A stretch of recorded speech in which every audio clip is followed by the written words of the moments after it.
네, 반갑습니다. 이 시간은 누가복음 13장 1절부터 전장을 여러분들과 함께 상고하는 시간을 갖도록 하겠습니다. 먼저 우리 주 예수 그리스도 이름으로 우리 아버지께 기도를 드리고 말씀을 보도록 하겠습니다. 전능하사 천지를 창조하신 내 아버지 하나님, 저희가 무엇이간데 이처럼 사랑하시사 아버지의 감추어두고 은밀한 비밀을 허락하시는지요. 아버지의 은혜를 생각할 때마다 아버지 이 시간을 드려 무한 영광과 찬송을 드립니다. 세상 끝은 세상 끝을 찾기 위하고 세상의 보화를 찾기 위하고 세상의 진주를 찾기 위해서 헤매는 줄 믿사오나 아버지께서 특별히 허락하신 저희에게는 아버지가 바라고 원하는 소유의 사명을 다하고자 아버지 말씀을 찾고 아버지 진리를 찾고 있는 가운데 있사오니 오늘 머리 숙인 심령들 또한 이와 같으니 아버지 하나님 이들 머리 위에 복 주시고 성령을 부어주심으로 말미암아 아버지가 바라고 원하는 그날까지 무사히 안착할 수 있도록 저들의 심령을 주장하여 주시고 아버지의 지혜를 허락하여 주시옵소서. 아버지 이 시간 특별히 간구하고 원하는 것은 매 순간마다 아버지 하나님께서 저들을 치리하고 저들을 다스리고 저들을 인도하는 줄 믿습니다. 그러나 이 시간은 특별히 진리의 성령의 도우심을 빌어서 아버지 깊은 말씀을 알고자 머리 숙여 아버지 이 자리에 왔으니 아버지 이들에게 한없는 사랑으로 이 시간 베풀어 주시기를 원합니다. 처음과 끝이 하나가 되게 아버지 영광만 드러날 수 있도록 아버지 축복하여 주실 줄 저희가 믿사오며 우리 주 예수 그리스도 이름으로 기도합니다. 아멘. 네. 누가복음 13장 1절로 보시겠습니다. 1절 보십니다. 그때 마침 두어 사람이 와서 빌라도가 어떤 갈릴리 사람들의 피를 저희의 제물에 섞은 일로 예수께 고하니 대답하여 가라사대 너희 이 갈릴리 사람들이 이같이 해 받았음으로써 모든 갈릴리 사람보다 죄가 더 있는 줄 아느냐. 너희에게 이르노니 아니라 너희도 만일 회개치 아니하면 다 이와 같이 망하리라. 또 실로암에서 망대가 무너져 치여 죽은 18사람이 예루살렘에 그한 모든 사람보다 죄가 더 있는 줄 아느냐. 너희에게 이르노니 아니라 너희도 만일 회개치 아니하면 이와 같이 망하리라. 이렇게 증거하고 있습니다. 이 말씀은 예수 그리스도께서 광야에서 40일 동안 계시다가 시험을 받을 때 첫 번째 시험에 관한 이야기인 줄 믿으시기 바랍니다. 첫 번째 시험이 이 돌들로 떡덩이가 되게 하라 이렇게 이야기를 했어요. 이 돌들로 떡덩이가 되게 하라 이 얘기는 마치 유대인이 아닌 사람으로 유대인을 되게 하고 하나님의 백성이 아닌 자를 하나님의 백성이 되게 하고 전혀 종과 과가 틀린 품종의 나무를 다른 과나 다른 종으로 하게 하는 이치와 같습니다. 그래서 그리스도를 영접한 하나님의 백성이나 아들들에게 있어야 할 대단히 중요한 이 메시지가 오늘 이 말씀 속에 숨겨져 있다 이렇게 생각을 합니다. 말씀을 자세히 보면서 그 의미를 되새겨 보겠습니다. 너희는 이 갈릴리 사람들이 이같이 해를 받았으므로 모든 갈릴리 사람보다 죄가 더 있는 줄 아느냐 이랬습니다. 죄의 경중에 관한 건데 행위에 관한 그 규정을 죄로 정하느냐 안 정하느냐 이 얘기로 해석이 됩니다. 3절에 너희에게 이르노니 아니라 너희도 만일 회개치 아니하면 다 이와 같이 망하리라 이렇게 이야기를 하십니다. 여기서 제일 중요한 단어는 회개치 않는다는 전제의 말씀인데 죄가 있고 없고 너희가 죄로 정한 가치의 그 행위가 있느냐 없느냐가 중요한 게 아니고 회개치 아니할 것 같으면은 저들과 같은 규범으로 정죄된다는 사실을 그리스도께서는 말씀하고 계십니다. 4절에 보시겠습니다. 또 실로암에서 망대가 무너져 치어 죽은 18사람이 예루살렘에 간 모든 사람보다 죄가 더 있는 줄 아느냐 이랬습니다. 우리는 흔히 이 말씀을 가지고 제가 이렇게 이야기를 합니다. 현세에서 지금 세상에서 하나님을 믿고 예수를 그리스도라고 시인한 어떤 목자의 무리 중에 하나가 지방이나 다른 타지에 교회를 짓고 그 교회를 처음 드리는 예배를 헌당 예배라 이렇게 얘기를 해요. 또는 입당 예배 이렇게 하는데 그때 그것을 축하하기 위해서 또는 예배를 드리기 위해서 근원 각처에서 그 교인들이 그 길을 가다가 배가 뒤집어진다든지 차가 사고가 난다든지 여러 가지의 이 사고로 그 행사에 참석치 못하거나 그 행사가 망가졌을 경우에 우리는 그 사람들에게 뭐라고 얘기합니까? 우리는 그 사람들에게 하나님이 특별히 부르셔서 소천하셨다 이렇게 얘기를 합니까? 아니면은 참 안 됐다, 불쌍하다, 아니면 하나님이 왜 이런 일을 허용하셨을까라는 두려움 반 근심 반의 마음을 갖는 것이 현재 예수를 그리스도라고 믿는 또는 하나님을 여호와라고 믿는 자들의 신앙의 현주소가 아닌가 이렇게 생각해 봅니다. 그런데 예수님은 그런 사람들을 견주기라도 하듯이 지금 이렇게 얘기합니다. 실로암에서 망대가 무너져 치어 죽은 18사람이 있고 예루살렘에 그한 모든 사람보다 죄가 더 있는 줄 아느냐 이랬어요.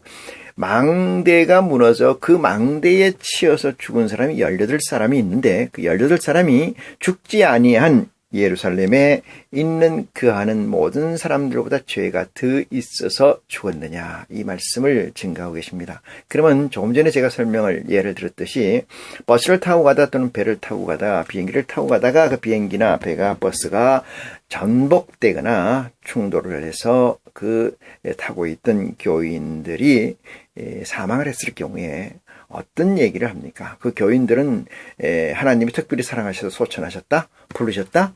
아니면은 그 교인들이 죄가 있었다? 다른 사람들보다? 이렇게 규정합니까? 그게 목사도 타고 있고 장로도 타고 있다면 그 얘기는 또 복잡해집니다. 과연 이 얘기를 어떻게 해석하는가? 이것을 우리에게 그리스도께서는 정확히 메시지로 남겨두셨다. 이런 말씀을 드립니다. 5절입니다. 너희에게 이르노니 아니라 그 죄가 많아서 망루가 무너져 치여 죽은 게 아니라 이런 얘기죠. 그 밑에 치여 죽지 않은 사람보다 죄가 더해서 벌을 받은 게 아니다. 이 얘기는 뭔 얘기예요? 소천한 것도 아니다. 또는 죄가 많아서 죽은 것도 아니다. 이렇게 해석하는 게 온당하다 말씀드릴 수가 있습니다. 너희에게 이르노니 아니라 너희도 만일 회개치 아니하면 다 이와 같이 망하리라. 이렇게 얘기를 하는데 결론은 여기는 회개죠. 회개치 아니하면은 이랬어요. 3절에서도 회개치 아니하면은 이렇게 했어요. 이 회개가 어디 있냐면은 마태복음 3장으로 봅니다. 마태복음 3장에 보시면은 예수 그리스도께서 또는 세례자 요한이 하나님의 성령을 받아서 첫 하나님의 사역을 감당할 때 회개하라 천국이 가까웠느니라 했고 예수 그리스도께서는 시험을 통과하시고 첫 사역을 하시기 시작할 때 첫 일성이 회개하라 천국이 가까웠느니라 이렇게 이야기를 했습니다. 이 말씀을 보면은 어떤 생각이 드십니까, 여러분? 그 회개라는 것이 어떤 의미가 있느냐면은 회개 이전에 어떤 단계가 있냐면 인식이란 단계가 있어요. 인식. 내가 지금까지 어떻게 살아온 하나님을 믿고 살아온 또는 예수를 그리스도라고 믿고 살아온 내 족적에 관해서 상세해서 내가 그것을 반추하고 그것을 객관적 사실로 옮겨서 내가 해왔던 이 일에 관해서 사실이 온당한가 아닌가를 판단하게 되는 거죠. 그 판단하게 되면은 그 판단에 따라서 나는 역시 내가 해오던 길이 지금까지 잘 해왔어 라고 생각한다든지, 아니면 내가 영 다른 것으로 하나님이 그리스도가 바라는 것과 정반대의 개념으로 나는 살고 있었어 라고 하는 가치의 기준이 서겠죠. 그럴 때 비로소 회개가 이루어지는데, 이 회개라는 것은 내 속에 자기 통일을 이루고 난 뒤에 있는 겁니다. 그 자기 통일을 이루는 것을 우리는 고백이다 이렇게 이야기를 해요. 그래, 고백이 있고 제일 처음에 인식, 내가 지금까지 와 있는 현 주소에서의 자취를 돌아볼 때, 나의 좌표에서 볼 때 내가 잘하고 있느냐 못하고 있느냐, 하나님께로 다가가고 있느냐 아니면 멀어지고 있느냐는 사실을 견뎌볼 때, 여기서 사실을 어떻게 견뎌봐야 돼요? 그리스도의 복음으로 견뎌보는 지혜가 여러분에게 있기를 축원합니다. 그리스도의 복음이라는 것은 특정해서 얘기해 드리면 마태, 마가, 누가, 요한복음을 지칭을 합니다. 마태, 마가, 누가, 요한복음을 지칭을 합니다. 여기에 견주어서 내가 그리스도의 삶을 쫓아가겠노라고 고백하고 예수를 그리스도라고 시인하고 살고 있는 내 믿음에, 내 신앙에 과연 내가 조금이라도 흠결이 없는지, 아니면은 정반대로 가고 있는 건 아닌 건지, 이 잣대를 가지고 나를 성찰해서 반성해서 인식해 볼 때 그것이 잘못됐다라고 하는 것을 확인하게 되는 순간, 우리는 그 확인하고 난 다음에 그걸 통칭해서 칭하는 말을 우리는 고백이다 이렇게 얘기합니다. 그걸 고백이라는 것을 회개의 명분으로 잡고, 회개의 근본으로 잡고 지금까지 가던 것을 돌이킨다는 의미의 회개입니다. 그래서 17절, 4장 17절에 이때부터 예수께서 비로소 전파하여 가라사대 회개하라 천국이 가까웠느니라 하시더라, 이렇게 말씀을 하십니다. 2000년 전에 우리 주 예수 그리스도께서 이 땅에 오셨어요. 그 이후로 나는 예수 그리스도의 말씀을 보고 있고 예수 그리스도가 바라고 원하는 삶을 살고 있다라고 한다면은 나야 문제가 없지 않느냐 이렇게 얘기하는 게 아니고, 내게서 태초가 있었느냐라는 사실에 견주어 봐야 됩니다. 내게서 태초가 있었느냐, 과연. 내게서 태초라는 건 뭐예요? 천지 창조의 시작점이 내게 있었느냐, 이 사실을 내가 확인하고 체크하고 두드려야 돼요. 이걸 하기 위해서 마태복음 5장 1절에 산에 오르니 제자들이 나온지라 회개하라, 심령이 가난한 자는 복이 있나니, 이렇게 시작합니다. 그 심령이 가난한 한 전제가 예수를 그리스도라고 시인한 믿음의 형제들에게 기필코 결단코 이 사실이 성육화되어야 된다, 이 말씀을 드립니다. 그리고 여섯 번째, 마음이 청결한 자가 되어야 된다. 이 두 가지의 사실이 저들에게 있을진저 그것이야말로 진정한 회개다, 이렇게 말씀을 드릴 수가 있습니다. 그렇지 않으면 회개가 되어 있지 않다, 이렇게 말씀을 드리죠. 자, 예수 그리스도의 세계라고 선포한 그 이후의 삶이 구약의 삶으로 되돌아간다면, 구약의 말씀으로 되돌아가서 성경적 삶이라고 얘기한다면 그것은 언어도 아니고 그것은 예수 그리스도를 두 번 십자가에 못 박는 죄를 범한다는 사실을 생각해 볼 때, 내가 회개가 있었느냐, 회개의 시작점이 있었느냐는 사실은 대단히 중요한 가치이다. 그래서 예수님께서 이렇게 말씀하시는 것은 전혀 이상할 것이 없다, 이런 얘기죠. 근데 이 말씀을 제대로 해석하고 이해하지 못한다면 엄한 데로 갈 수밖에 없어요. 엄한 데로. 그래서 예루살렘의 망대가 넘어져서 거기서 깔려 죽은 자가 18명이 있고, 그 깔려 죽지 않은 예루살렘에 많은 사람들이 있는데, 그 깔려 죽은 사람이 많은 사람들보다, 예루살렘에 깔려 죽지 않은 많은 사람들보다 죄가 많아서 죽었느냐, 그건 아니다는 사실을 명백히 하고 있습니다. 모세가 정한 율법에서 그 율법을 준행하고 그 율법대로 삶을 산다고 해서 이 깔려 죽지 않은 게 아니고, 깔려 죽은 게 죄를 그런 걸 범해서 깔려 죽은 게 아니다, 이 말씀을 드리는 것이에요. 예수님께서 이렇게 얘기하셨어요.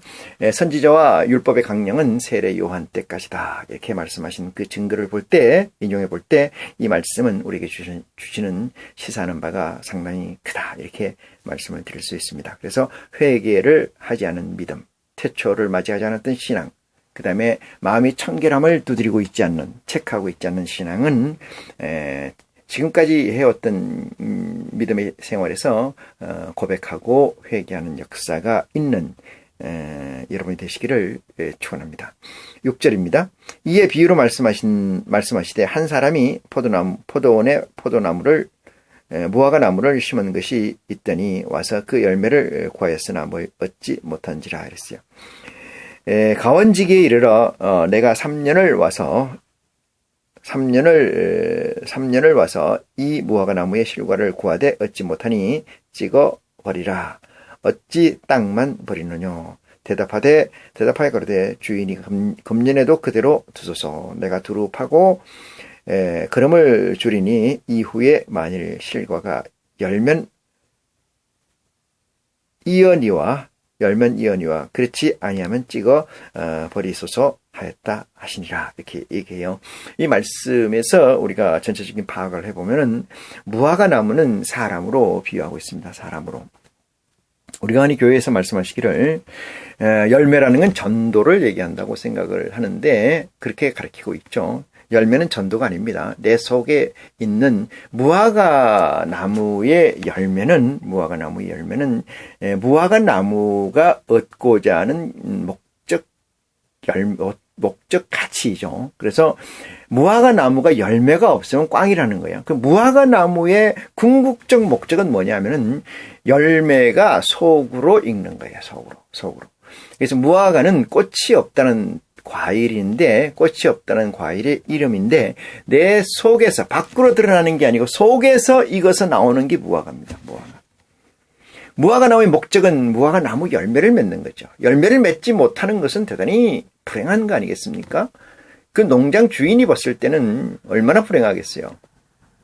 그래서 예수님께서 그 무화과 나무가 열매가 없는 걸 보고 찍어 버리라고 하니까, 그 농장 주인이 하는 말이 내가 두루 그름을 주고, 보살필 테니 다음 해에 와서 무화과 나무 실과가 열리면 어떻게 하겠느냐.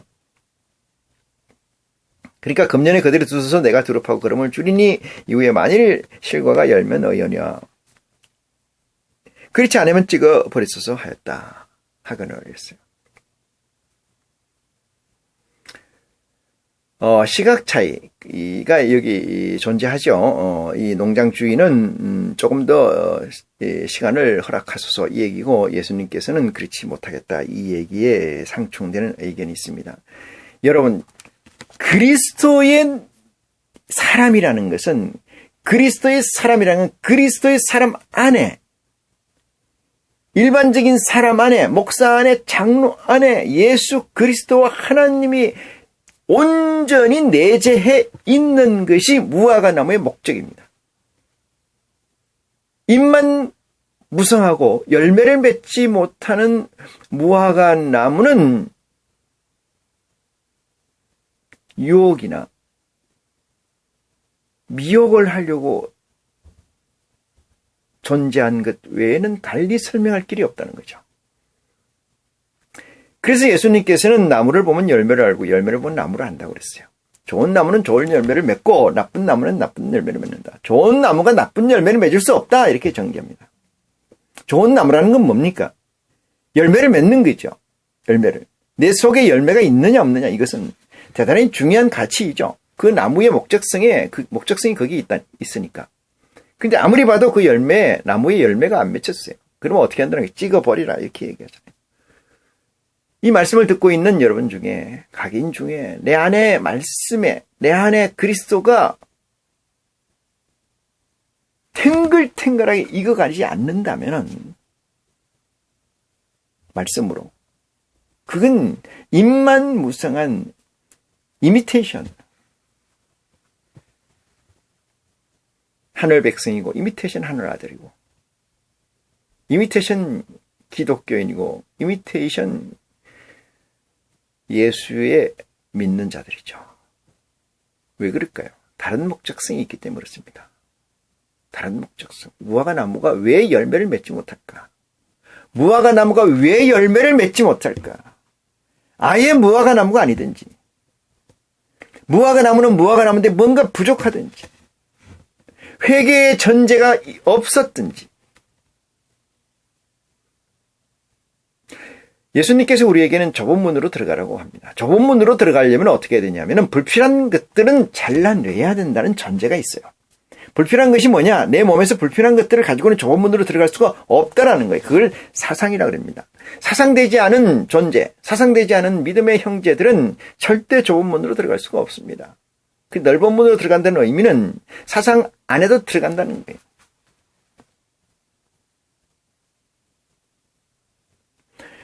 옥회면 면도날이라는 얘기가 있습니다.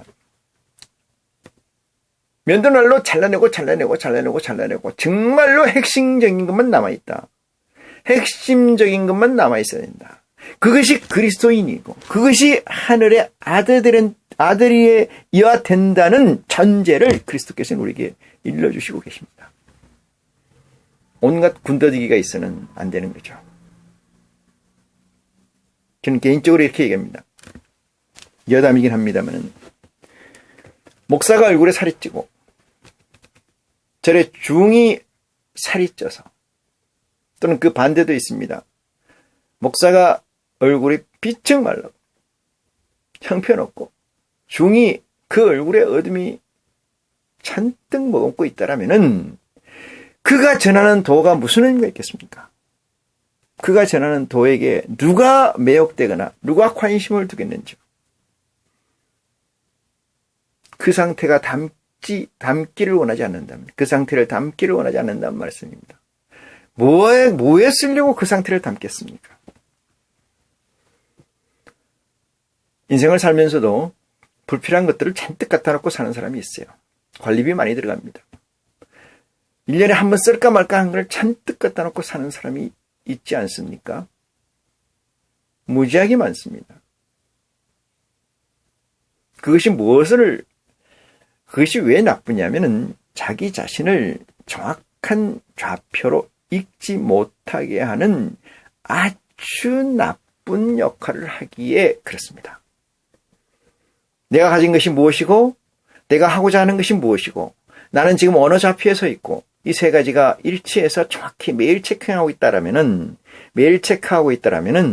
본인의 삶은 예수 그리스도가 원하고, 우리 아버지께서 원하는 방향대로 잘 가고 있을 수 있으나, 그것이 체크되지 않고 어마운트로 되어 있다든지, 분위기로 되어 있다든지, 포괄적으로 설정되어 있다라면은, 그것은 사상되지 않은 것이고, 오케이 맨드란의 이론에 반대되는 것이고, 결단코 천국에 들어갈 수 없는 믿음의 실체라는 것을 지혜로 깨닫는 여러분이 되시기를 축원합니다. 10절입니다. 안식일에 한 회당에 가르치실 때에 18년 동안을 귀신 들려 앓으며 꼬부라져서 조금도 펴지 못하는 한 여자가 있더라. 이렇게 얘기합니다. 예수께서 보시고 불러 이르시되 여자여 네가 네 병에서 놓였다 하시고 그럽니다. 네가 네 병에서 놓였다. 네가 가지고 있는 그 병이 너에게서 분리됐다 이 뜻입니다. 병은 뭐예요? 18년 동안 꼬부라져서 허리를 펴지 못한다는 사실. 안수하심의 여자가 곧 펴지고 하나님께 영광을 돌리는지라 이렇게 얘기합니다. 예수 그리스도가 이 진흙을 이겨서 눈에 바르고 실로암에 가서 씻으라니까 눈이 났고, 물고기 2마리와 떡 5개로 보리떡 5개로 축사하시고 떼어주니까 5,000명이 먹고 남고, 안전병이가 일어나고 기머거리가 들리며 소경이 눈을 뜨는 문둥병 환자가 낫고 죽은 자가 살아나고, 이런 역사는 어떻게 일어날까요? 이것을 마냥 어린아이가 엄마 나는 어디서 났어? 다리 밑에서 주웠어. 지금도 그런 식으로 가르치고 그런 식으로 전례되고 있는 것이 그리스도의 믿음이라면은 정말로 잘못된 믿음이죠. 좁은 문으로 들어가라는 얘기를 왜 하셨을까요? 왜 심령이 가난한 자는 복이 있다고 하셨을까요? 왜 마음이 청결해되고, 왜 고난을 받는 자가, 박해를 받는 자가 복되다고 하셨을까요? 지금껏 사상되지 않은 사유로, 사상되지 않은 가치로 세상을 살면서 예수를 그리스도라고 시인하는 여러분에게 새 신년 백두에 여러분의 신앙의 반면교사, 벽을 보고 고백하는 스스로의 자아를 발견하는 귀한 시간이 되기를 원합니다. 그런 역사적, 다시 말해서 미라클, 기적 같은 것은 어떻게 일어날까? 그것이 정말 가능할까? 제가 늘 얘기합니다마는 신은 주사위 놀이를 하지 않는다는 말이 있습니다. 요행수를 바라지 않는다 이 뜻입니다. 신은 알지 못하는 걸 증거하지 않습니다. 여기서 신은 우리 아버지를 얘기하십니다. 우리가 모르는 것을 증거하지 않습니다. 아는 것을 증거합니다. 알 수 있는 것을 증거합니다. 우리가 단지 그것을 어떤 사건 슬로우 비디오로 보지 못한 것들이 너무나 빨리 지나가기 때문에 그것을 우리는 기적이라 하고 그것을 우리는 이적이라고 얘기하는 것뿐이죠. 예수님께서 안수하시니까 이 병자가 낫더라. 나은 이유는 그 후에 설명해놨어요. 뭐라고? 놓였다 이러는 거죠. 놓였다. 잡힌 것에서 네가 놓였다. 헬이 분리됐다 이런 거죠. 네 몸에서, 네 영혼에서. 그렇기 때문에 너는 자유한 자가 됐다. 자유한 자가 되면은 낫는 거예요. 뭐가? 병이 낫는 겁니다. 그래서 주는 이렇게 얘기하시죠. 진리가 너희를 자유케 할지니, 진리가 너희를 자유케 한다. 진리는 내 말씀이다. 내 말이다. 내 살과 피를 먹는 자는 진리고 그가 그렇게 된 자는 자유케 하리라. 어디서 자유라는 겁니다. 어디서 자유? 모세의 율법에서 자유입니다. 모세의 율법에서 자유. 모세의 율법은 다시 말해서 이 세상의 시스템에서 자유입니다. 이 세상 시스템은 모든 것이 모세의 율법에 기준하고 있습니다. 그게 자유입니다. 새 벽두에 물어봅니다. 예수 그리스도를 고백하고 사는 삶이 예수 그리스도를 고백하고 하기 전에 사는 삶보다 자유한 적이 있었는지를 묻지 않을 수가 없습니다. 이 질문에 자유롭다면 여러분은 회개에서 시작된 믿음이라고 저는 감히 말씀드릴 수가 있습니다. 그렇지 않다면 오늘 본문 말씀에서 말씀하신 것처럼 회개해야 되는 역사가 여러분에게 있고 그 사실을 두드리고 깨워준다는 것은 여러분은 축복을 받는 거다. 이렇게 말씀드릴 수가 있습니다. 그래서 이 병에서 놓였다. 이렇게요. 네 병에서 놓였다. 이런 거예요. 이 세상을 살면서 많은 병이 들리죠. 많은 병에 걸립니다. 그 병에 걸리는 이유는 자유하지 못한 데서 오는 가치이고 결과입니다.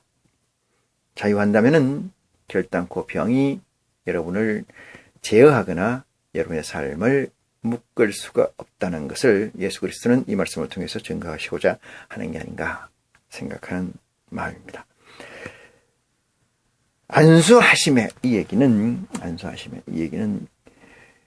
우리가 흔히 이런 말을 해요. 소를 물가에까지 끌고 갈 수는 있어도 물을 먹는 그 행위는 그 소에게 달려있다. 이렇게. 안수하시니 놓이는지라 낫는지라 이렇게 얘기는 뭐예요? 이 병자가 예수 그리스도의 복음을 예수 그리스도의 명령을 100% 리시버 순종한다는 뜻이 있습니다.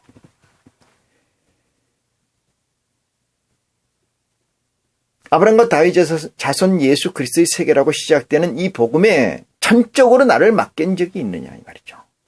이 18년 동안 귀신 들려서 꼬부라져서 살고 있는 이 노인네가 이 사람이 구하는 것은 무엇이겠습니까? 18년 동안 갈구하고 구하는 것이 뭐겠어요? 허리를 펴지는 거 아니겠습니까? 이 세상에서 힘들고 고난받는 이 사건에서 나는 한 번이라도 좀 자유로운 세상을 살고 싶다. 자유로운 존재로서 남고 싶다. 뭐 그런 게 없을까? 찾고 찾는 자에게 두드리고 찾고 구하는 자에게 진리의 성령의 도우심이 있다는 것은 그리스도의 복음에서 자명한 일입니다. 이 허리가 구부러진 귀신 들린 이 사람은, 이 여자는 얼마나 간절히 바라고 바랐던지 예수 그리스도를 만나게 되고 예수 그리스도께서 이렇게 말씀하셨을 거라고 저는 믿어요. 내 말을 믿느냐? 너는 나를 무엇이라 하느냐? 주는 그리스도 살아계신 하나님의 아들이시냐이다 라고 고백하지 않았느냐?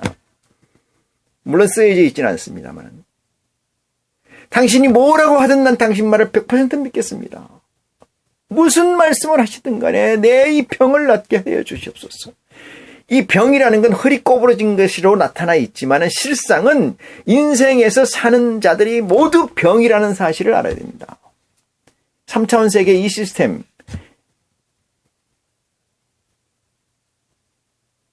이 세계에서는 증거가 없으면 죄가 안 되는 세계이죠.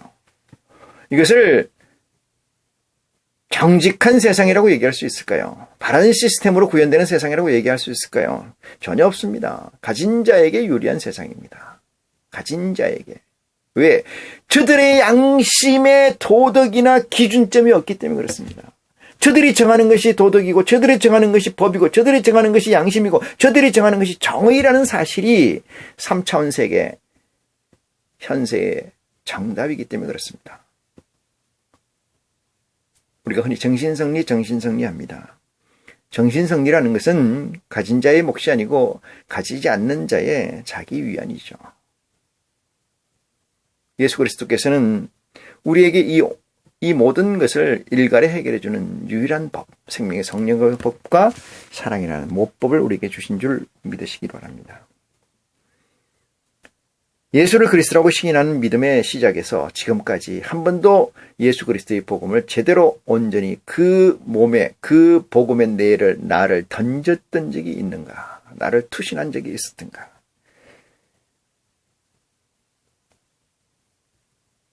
없습니다. 제가 이렇게 감이 없습니다라고 선언하는 것은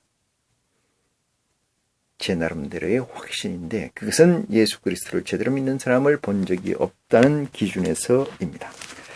자, 예수께서 12절입니다. 예수께서 보시고 불러 이르시되 여자여 네가 네 병에서 놓였다 하시고 안수하심에 여자가 곧 펴고 하나님께 영광을 돌리는지라 얘기입니다. 병을 낫게 한 것이 하나님이라는 사실을 알고 우리 아버지께 영광을 돌린다 이 얘기죠. 그러면 사람이라는 것은 나의 창조주 수직적 관계를 인식하는 데서 출발해야 됩니다. 짐승과 다른 것은 짐승은 횡적 관계에서 출발합니다. 모든 짐승은 수직적 관계에서 출발하는 게 아니고 횡적 관계에서 출발한다. 사람은 유별나게 수직적 관계에서 출발해야 된다는 사실이죠. 짐승도 물론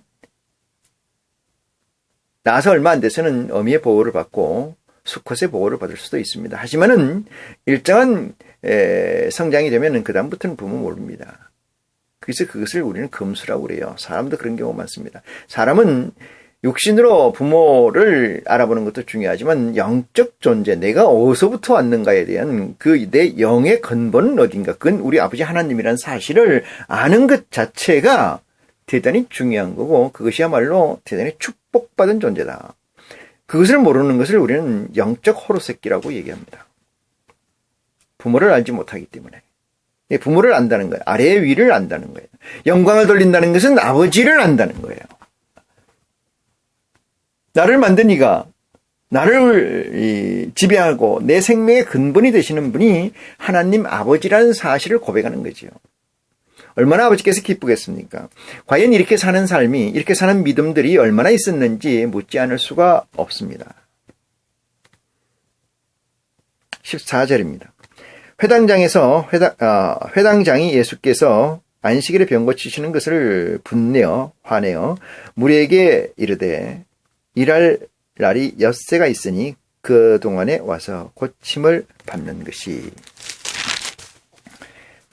안식일에는 말 것이니라 하거늘. 그러니까 엿새 동안에 그런 일을 해야지 안식일에 이런 일을 한다 이 얘기이지 않습니까? 자, 여기서 중요한 사실은 무엇이냐면은 모세의 세계와 그리스도의 세계의 괴리입니다. 모세의 세계와 그리스도의 세계의 괴리. 모세의 세계에서는 첫째 날, 둘째 날, 셋째 날, 넷째 날, 다섯째 날, 여섯째 날까지 창조를 하시고 일곱째 날 쉬었다는 사실이에요. 그래서 이것을 토요일이나 일요일이 되는 거죠. 그걸 그림자적으로 안식일화되어 있는 겁니다. 예수 그리스도께서는 첫째 날, 둘째 날, 셋째 날, 넷째 날, 다섯째 날, 여섯째 날 일하시고 일곱째 날 쉬셨다. 같습니다. 하지만 일곱째 날의 개념이 다릅니다. 일곱째 날이라는 것은 첫째인, 둘째인, 셋째인, 넷째인, 다섯째인, 여섯째인까지 떼고 일곱째인 때니까 첫째 부활이 옵니다. 아들의 구원이 온다 이 말이죠. 그 종 선지자들에게 이런 비밀이 이루어진다. 이것이요. 이것. 그것을 안식일이라고 한다. 그것을 안식일이라고 한다. 그림자적으로 월화수목금토 아니면 일월화수목금토 해서 만들어지는 개념이 아니고 첫째인부터 시작해서 일곱째인까지의 오더에서 마지막 번째 인을 떼니까 아들의 구원이 이루어지고 거기서 1000년 동안 아들이 왕노릇하더라. 이것이 안식이라는 사실입니다. 여기서 안식일은 1000년으로 기록되어 있습니다. 그래서 베드로서 이렇게 얘기하죠. 하나님의 1000년, 우리의 1000년은 하나님의 하루다.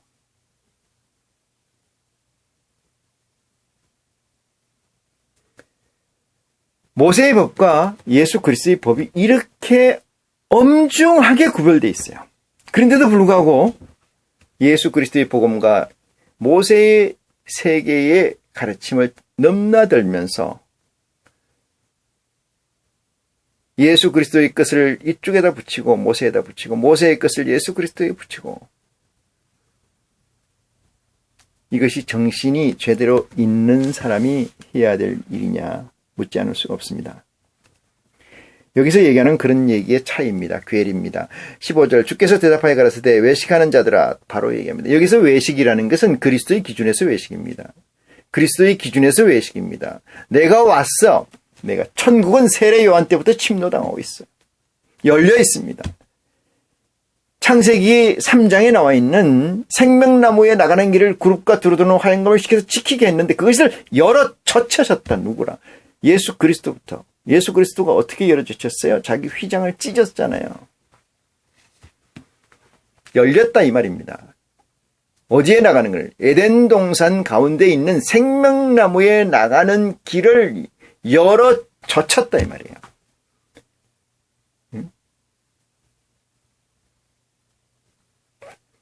그래서 지금 여기에서 나와 있는 이 예수 그리스도하고 상대되고 있는 존재들, 유대인들은 외식하는 자들아 너희가 각각 안식일에 자기의 소나 나귀나 마귀에서 풀어내어 이끌고 가서 물을 먹이지 아니하느냐. 그럼 물도 먹이지 말아야지 안식일에. 예수님이 너무 리얼하게 설명을 하고 계십니다만 16절을. 그러면 18년 동안 사단의 메인밭 된 이 아브라함의 딸을 안식일에 이 매임에서 푸는 것이 합당치 아니하느냐. 정말로 점입가경으로 설명하고 계십니다. 아브라함의 딸이라고 그래요. 아브라함의 딸. 아브라함의 자손이 얼마나 많습니까? 바다의 모래알처럼 많다 했어요. 예수님께서 시험을 받으실 때 이 돌돌로 떡덩이가 되게 해라.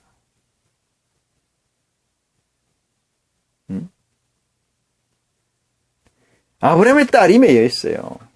어디에? 귀신에 매여 있는 거죠. 얼마 동안? 18년 동안이나. 그런데도 고치지 말라고? 누구를 위해서 고치지 말라는 겁니까? 누구를 위해서? 17절입니다.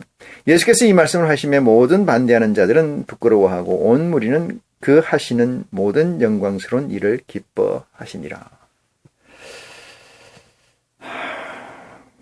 지금 이 시대에 제가 증가하는 이 말씀을 받아들일 사람이 얼마나 있을까요? 예수님께서 외식하는 자들아 너희가 각각 안식일에 자기의 소나 낙이나 마귀에서 풀을 내어 이끌고 가서 물을 먹이지 않아야겠느냐. 그러면 18년 동안 사단에게 매인받은 이 아브라함의 딸을 안식일에 이 매임에서 푸는 것이 합당치 아니하겠느냐라고 하니까 알아듣더란 말입니다. 알아들어요. 지금 제가 이렇게 설명하는 걸 못 알아듣습니다. 아니, 알아들으려고 하질 않죠. 알아들으려고 하질 않습니다.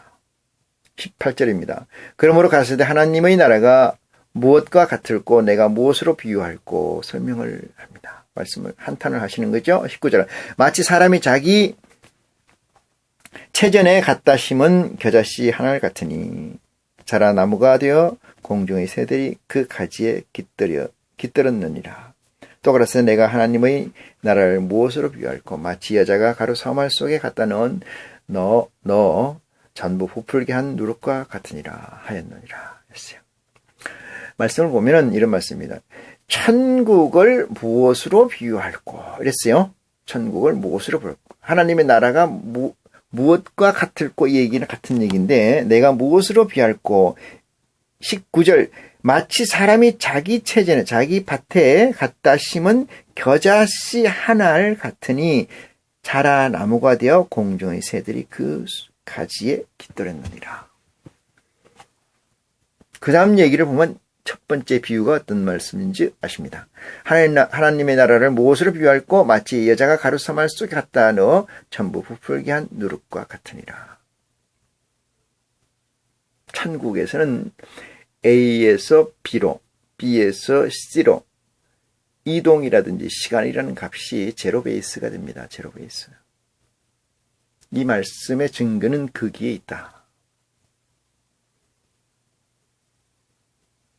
거기에 있다. 자기 사유가 없다는 거예요. 모든 컨트롤 박스는 하나님만 가지고 계시는 거예요. 그러니까 내가 스스로 판단하거나 내가 스스로 뭘 하질 않습니다. 얼마나 간악한지 지가 해놓고 하나님이 하셨다 그러고 지가 욕심 부려놓고 하나님이 주셨다 그러고 어디까지 가야 그 끝을 보겠는지요. 22절입니다. 예수께서 각 성촌으로 다니사 가르치시며 예루살렘으로 여행하시더니 혹이 여짜오되 주여 구원을 얻는 자가 적나이까 저에게 이르시되 구원을 얻을 자가 적습니까? 이렇게 물어봤나 봐요. 24절입니다. 좁은 문으로 들어가기를 힘써라 이렇게 얘기해요. 좁은 문으로 들어가기를 힘써라. 이것은 내 가진 것을 정리를 해야 돼요. 그래서 심령이 가난해야 됩니다. 좁은 문의 형성은 어떻게 되어 있느냐? 하나님께서 만들어 놓은 형상으로 되어 있어요. 그러니까 하나님께서 만들어 놓은 형상을 우리는 우리 마음대로 바꿀 수 없죠. 그럼 어떻게 해야 돼? 그 형상으로 그 형상의 형태로 들어가야 되잖아요. 내가 맞춰야 되지 않습니까? 아니야 나는 이쪽은 이렇게 할 거야. 이쪽은 이렇게. 그거 안 되지 않았습니까? 이 세상을 살면서 예수를 그리스도로 영접하고 살면서 신앙생활 하나님을 믿고 산다고 하면 이 신앙생활에서 얼마만큼 하나님의 잣대가 여러분을 지배하고 재단하고 여러분을 구속하고 여러분을 인도하고 여러분을 제재해 있는가를 보시면 압니다. 예수 그리스도를 믿고 쫓고 생활하기 이전의 생활과 지금 생활과 다 차이점이 뭐가 있을까요? 만약에 차이점이 없다면 여러분은 진정한 태초, 진정한 예수를 그리스도로 인정하고 사는 삶이 아니다. 이렇게 말씀드릴 수가 있습니다. 좁은 문으로 들어가기를 힘쓰라. 내가 너희에게 이르노니 들어가기를 구하여도 못하는 자가 많으리라. 이렇게 얘기합니다. 들어가기를 구하여도 못 들어가는 자가 많으리라. 25절입니다. 집주인이 일어나 문을 한 번 닫은 후에 너희가 밖에 서서 문을 두드리며 주여 열어주소서 하면 제가 대답하여 가로되 나는 너희가 어디서 온 자인지 알지 못하노라 하리라 하셨어요. 여기서 제가 많은 설명을 합니다. 주여 주여 한다고 다 되는 것이 아니죠. 주여 주여 하는 것이 다 되는 겁니다. 주여라고 부를 수 있는 것은 우리 아버지 하나님의 주파수에 맞췄을 때 부르는 거예요.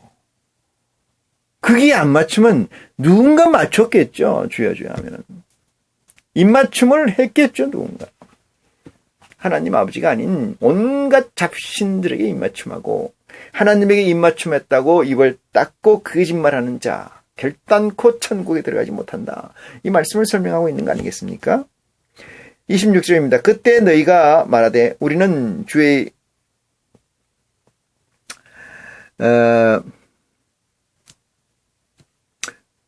주를 위해서 먹고 마시며 주는 또한 우리 길거리에서 가르치셨나이다 하니 제가 너희에게 일러 가라사대 나는 너희가 어디서 왔는지 알지 못하노라. 행악하는 자, 악을 행하는 자는 모든 자들은 나를 떠나가라 하리라. 예수 그리스도의 복음과 같이 삶을 살지 않는 자들은 다 악을 행하는 자라고 보시면 됩니다. 선과 악의 기준은 그리스도의 복음에 순응하느냐, 쫓느냐, 아니면 쫓지 않느냐. 그래서 여기서 순응은 했지만 나는 다는 아니다. 이러면 악입니다. 나는 99%는 순응했으니까 이게 없습니다. 하나님의 세계에서는 그게 없어요. 신의 세계에서는 없어요. 귀신 세계도 그런 거 없습니다. 자, 너희가 아브라함과 이삭과 야곱과 모든 선지자는 하나님 나라에 있고 오직 너희는 밖에 쫓겨난 그것을 볼 때에 거기서 슬피 울며 이를 갈미 있으리라. 또 보여주신다는 거죠. 확인 사살을 하신다는 거예요. 그때에 비로소 너희는 슬피 울며 이를 갈리라. 이렇게 얘기를 합니다. 29절입니다. 사람들이 동서남북으로부터 와서 하나님의 나라 잔치에 참여하리니 하나님 나라의 잔치에 참여하리니 하나님의 나라의 잔치에 참여하는 것은 백성을 얘기하는 겁니다. 사람들이 참여하리니 30절입니다. 보라 나중된 자로서 먼저 될 자도 있고 먼저 된 자로서 나중되는 자도 있느니라 하더라. 31절입니다. 곧 그때 어떤 바리새인들이 나와서 이르되 나가서 여기를 떠나소서 헤롯이 당신을 죽이고자 하나이다. 32절입니다. 가라사대 가서 저 여우에게 이르되 오늘과 내일 내가 귀신을 쫓아내며 병을 낫게 하다가 제3일에는 완전하여 지리라 하라 했습니다. 33절 그러나 오늘과 내일과 모레는 내가 갈 길을 가야 하리니 선지자가 예루살렘 밖에서는 죽는 법이 없느니라 이렇게 얘기를 합니다. 예수님은 이미 예정되어 있는 길을 계획되어 있는 길을 가고 있다. 이 말씀으로 이해를 하는 지혜가 있기를 원합니다. 34절 예루살렘아 예루살렘아 선지자들을 죽이고 너에게 파송된 자들을 돌로 치는 자여 암탉이 제 새끼를 날개 아래 몸같이 내가 너희의 자녀들을 모으려 한 일이 몇 번이냐. 그러나 너희가 원치 아니하였도다. 맞습니다. 보라 너희 집이 황폐하여 버림바 되리라.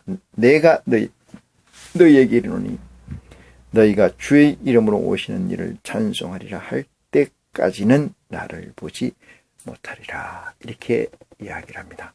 주의 이름으로 오시는 이여 할 때까지. 여기서 주는 하나님을 얘기하십니까? 그리스도를 얘기하십니까? 주의 이름으로 오시는 이여 할 때까지 나를 보지 못하리라. 예수 그리스도의 이름으로 오는 자가 누굴까요? 진리의 성령입니다. 진리의 성령이 와야만이 여러분이 예수 그리스도를 만나고 보고 만질 수 있다는 사실을 이 35절에 적시해 놨습니다. 여러분과 제가 사상되어서 그리스도가 쓰기에 합당한 그리스도의 문을 통과하기에 하늘 문을 통과하기에 합당한 조건으로 만들어지는 그날까지 예수 그리스도의 복음은 우리의 생명의 근본이고 우리의 삶의 근본의 가치로 내재해서 축복받는 저와 여러분이 되기를 축원하면서 시간 말씀을 마치겠습니다. 고맙습니다.